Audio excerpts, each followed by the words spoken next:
Bonjour, donc c'est Julie, sophrologue diplômée et praticienne en EFT clinique.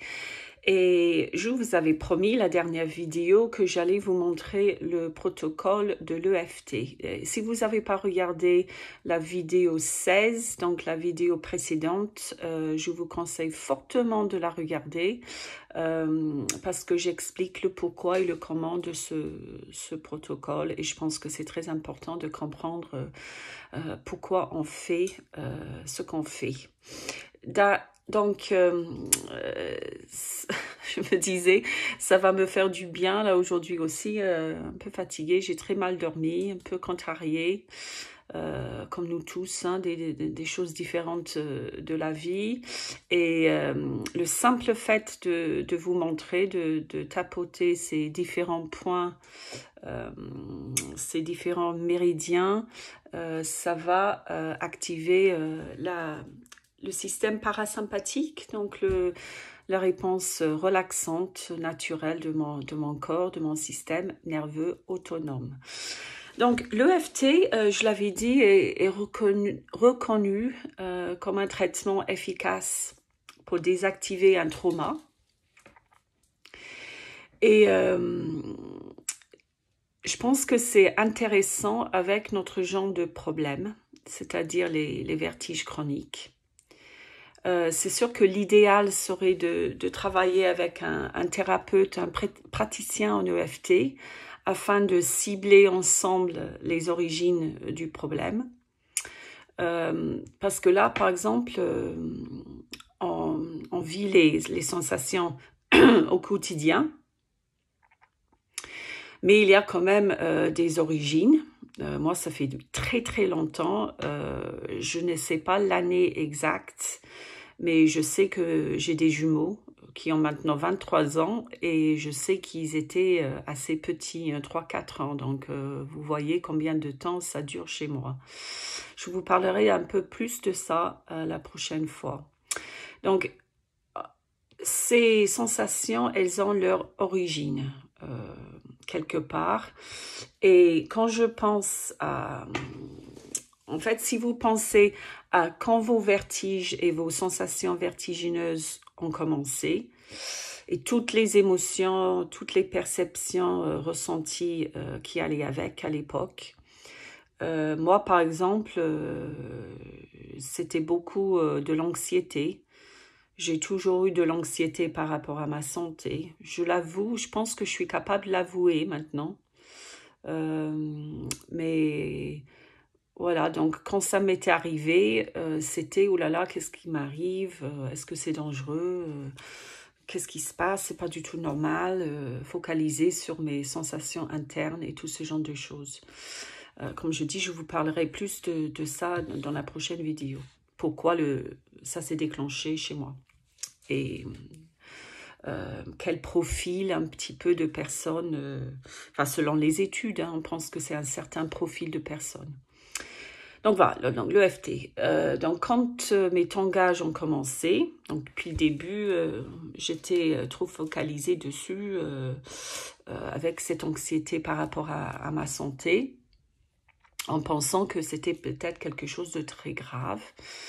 Et quand on désactive un trauma ou des souvenirs pénibles en EFT, on se pose la question, quand vous pensez maintenant à la première fois que vous avez vécu vos sensations, vos tangages, vos étourdissements, quel est votre ressenti maintenant? Des fois, il faut fermer les yeux et de réévoquer ces souvenirs-là. Quel est votre ressenti et votre émotion maintenant quand vous pensez à cette époque-là? Pour vous expliquer la différence, donc je ne vous demande pas nécessairement l'émotion ressentie à l'époque. Par exemple, moi, comme je vous avais dit, c'était l'anxiété et une perception très négative de ce qui m'arrivait. Mais là, quand j'y pense maintenant, quand je ferme les yeux et que je laisse venir les premiers souvenirs de quand j'avais ces sensations, le ressenti qui remonte. C'est parce que là, ça ne me rend pas anxieuse, là, tout de suite, en pensant à ça. Quand je pense à ce qui m'est arrivé à l'époque, j'ai beaucoup de tristesse, j'ai beaucoup d'incompréhension, je ressens de la solitude.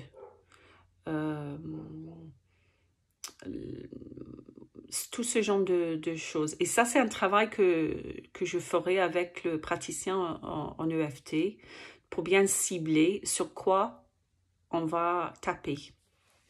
Parce qu'on est censé taper sur les émotions qu'on ressent maintenant, aujourd'hui, en pensant à cela.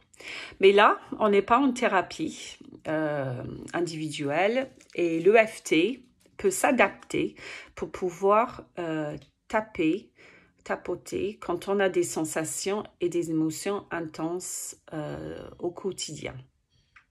Donc, c'est un outil, un autre outil à jouer à notre boîte à outils, notre toolbox en anglais. On a déjà vu jeter l'encre et vous pouvez regarder, c'est une autre vidéo et je vais enregistrer soit aujourd'hui, soit demain sur SoundCloud. Hein, je mettrai le lien encore. Quelque chose qu'on fait en sophrologie, ça s'appelle la substitution sensorielle. Donc je vais mettre ça, c'est assez efficace aussi. Encore une fois, pour avoir un autre outil. Donc, j'ai adapté un petit peu le protocole de l'EFT. Je vais faire la séquence abrégée. Je ne vais pas faire les doigts de la main. Et je ne vais pas faire non plus sous la poitrine, parce que là, j'aurais du mal à vous montrer, mais c'est pas grave. Je vais faire la séquence abrégée sans le point sous la poitrine. Donc là, on va taper aujourd'hui sur une sensation physique, tangage, étourdissement, mal à la tête. On va rester sur tangage, par exemple, et l'émotion qui va avec. Donc, quand ça m'arrive de façon intense, moi, c'est l'anxiété de ce qui m'arrive. Donc, je répète que c'est pas du tout pour réduire les symptômes. Donc, ça, c'est très important et je sais, j'ai eu des commentaires que c'est trop difficile et je me rends compte que c'est difficile, mais c'est tout un entraînement. Parce que de toute façon, quoi qu'il arrive, je ne peux pas changer ça, quoi qu'il arrive, j'aurai ces symptômes. Donc, j'ai le choix de continuer à les gérer comme je les gérais avant, dans la panique totale qui a aggravé les symptômes, ou de me dire j'ai cet outil qui me rassure et je sais que ça va m'aider à gérer ce qui m'arrive. Donc c'est ça l'attitude de pratiquer ce protocole. Donc on peut taper avec n'importe quelle main. Là c'est la main droite parce que je suis droitière. Donc l'index ou majeur et majeur ou même les trois, 2 ou 3 doigts et les bouts, on va taper avec les bouts des doigts. Donc on va poser les pieds bien au sol et on va souffler. Donc on va y aller, je vais vous montrer. Et là, je suis en période de fortes sensations, disons. Je vais planter les pieds au sol et je vais me dire, c'est quel numéro là sur l'échelle de 0 à 10 au niveau de l'intensité. Donc là, si c'est vraiment intense, disons que je suis à 9.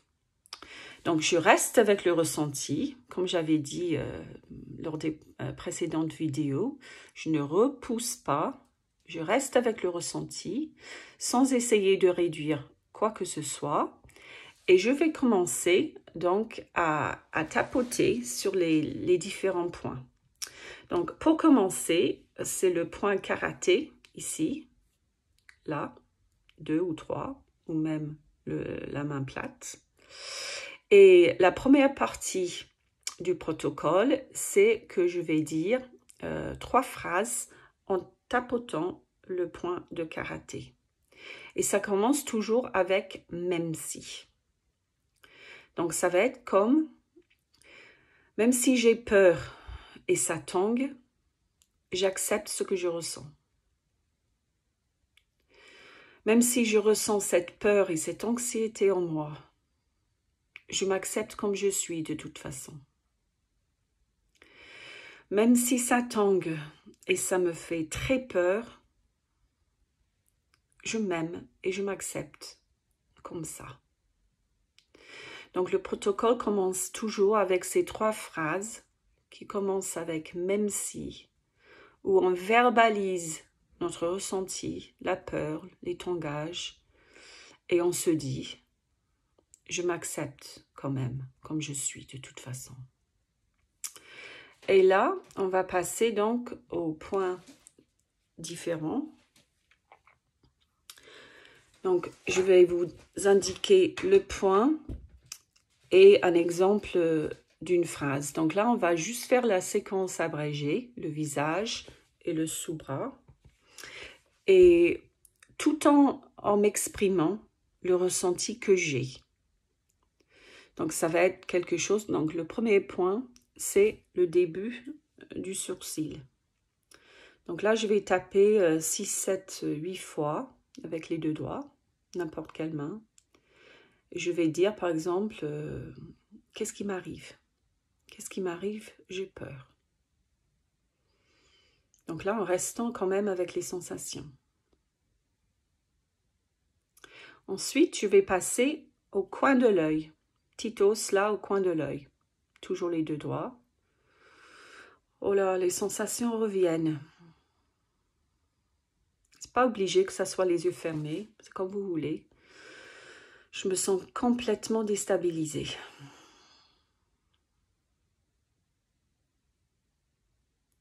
Et là, on va passer sous l'œil. Donc, ça fait début du sourcil, coin de l'œil, sous l'œil. On continue de verbaliser. J'aime pas du tout ça. C'est pire que jamais. Sous le nez. Ah, mon cœur bat trop vite là. Je n'arrive pas à contrôler la respiration.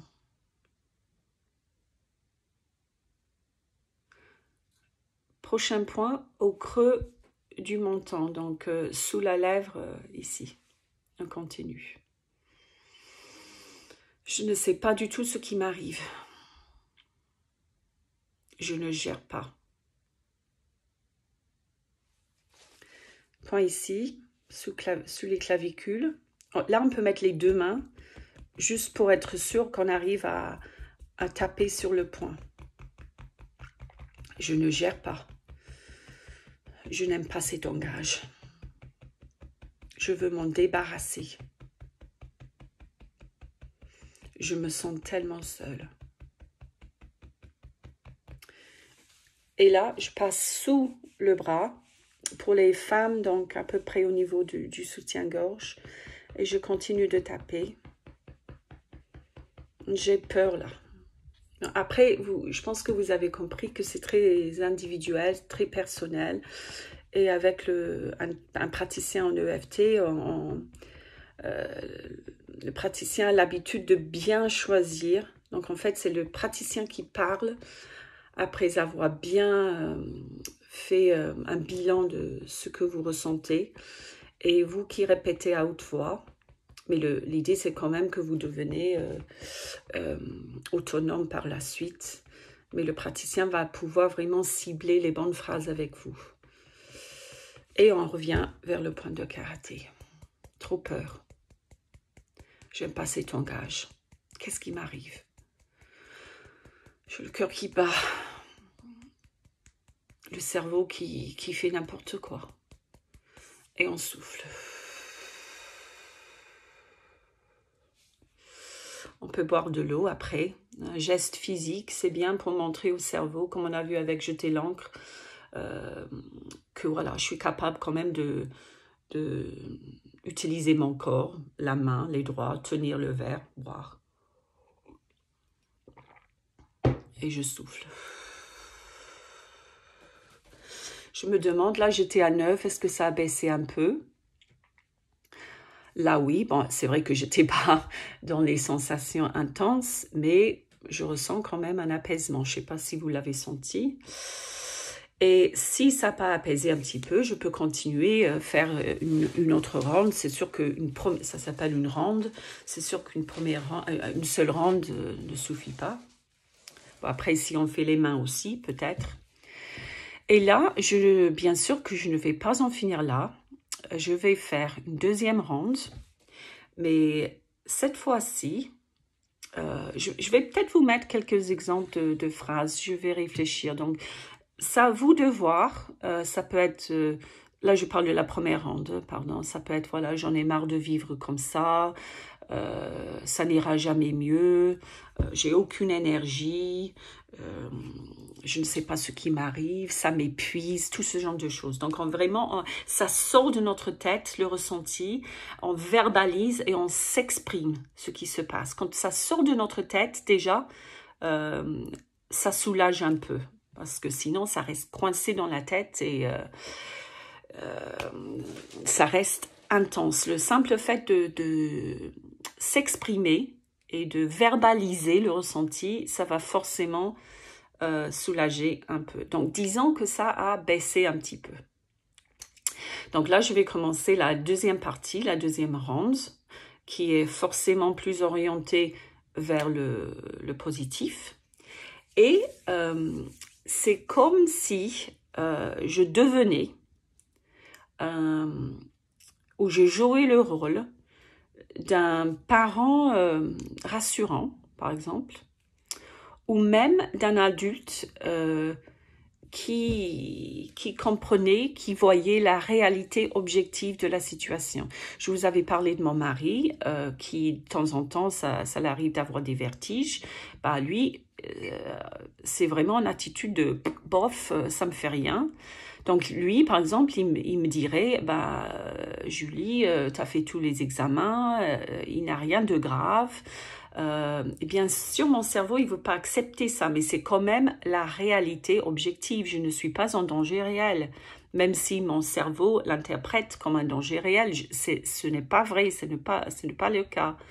Donc, dans la deuxième partie, je vais jouer ce rôle un petit peu de parent qui rassure, ou même d'un adulte, comme un ordinateur un petit peu, qui n'a pas du tout de subjectivité, qui me dit la réalité objective de façon non jugementale, je ne sais pas si ça se dit, dans le non-jugement et dans la bienveillance. Donc, c'est basé sur cette idée-là. Donc, je vais prendre, je me rends compte que voilà, je m'approche de 18 minutes. Mon but, c'était de raccourcir un petit peu, ça marche jamais. Donc, on va faire la deuxième ronde et cette fois-ci, c'est focalisé sur ce que je viens de dire. Donc, on joue un autre rôle. On se met dans un autre état. Donc là, je vais dire, par exemple, donc, je reconnais que là, par exemple, ça a baissé de 9 à 6, par exemple. Je pose les pieds par terre. J'avais les jambes croisées, c'est pas bon. Donc, même s'il reste de la peur et ça continue de tanguer, j'accepte ce ressenti. Même s'il a encore cette anxiété en moi et ces sensations de tangage, je m'accepte comme je suis de toute façon. Même si ça continue de tanguer et ça me fait toujours peur, je m'aime et je m'accepte comme ça. Et là, je reprends donc les mêmes points. Début du sourcil. La vérité, c'est que ces sensations ne sont pas dangereuses. La vérité, c'est que je vais pouvoir, coin de l'œil, je vais pouvoir gérer. Même si le pire m'arrive, je vais pouvoir gérer. Sous l'œil, je m'ouvre à la possibilité que je peux apprendre à accueillir ces sensations. Sous le nez, je choisis de laisser leur énergie me traverser. Creux du menton, je suis capable de me soutenir. Je ne suis pas seule si je suis là pour me soutenir. Clavicule. Qu'est-ce qu'elles essaient de me dire, ces sensations? Je vais vers elles. Je les écoute. Sous le bras, il n'y a aucun danger réel. Aucun danger réel. Point karaté. Ces sensations sont sûrement juste la cause de mon dépendance visuelle. Il n'y a rien de grave. Et là, je peux continuer à faire une deuxième ronde, une troisième ronde, jusqu'à ce que ça baisse un petit peu en intensité. Et là aussi, c'est individuel. Je pourrais me dire, la vérité, c'est que je pourrais demander de l'aide, que je peux aller mieux, que je m'ouvre à la possibilité que je peux garder la foi en moi, que je peux aller mieux. Et je choisis, à partir d'aujourd'hui, de reconnaître mes propres ressources qui se cachent derrière l'anxiété pour gérer ces moments-là. Voilà, donc j'espère que j'en ai d'autres phrases, mais voilà. Si vous avez des questions précises, vous pouvez me contacter sur ma page Facebook, je mettrai le lien.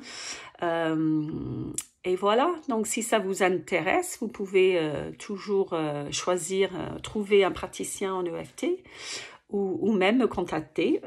Je fais des séances en individuel par visio. Courage à tous et bonne journée.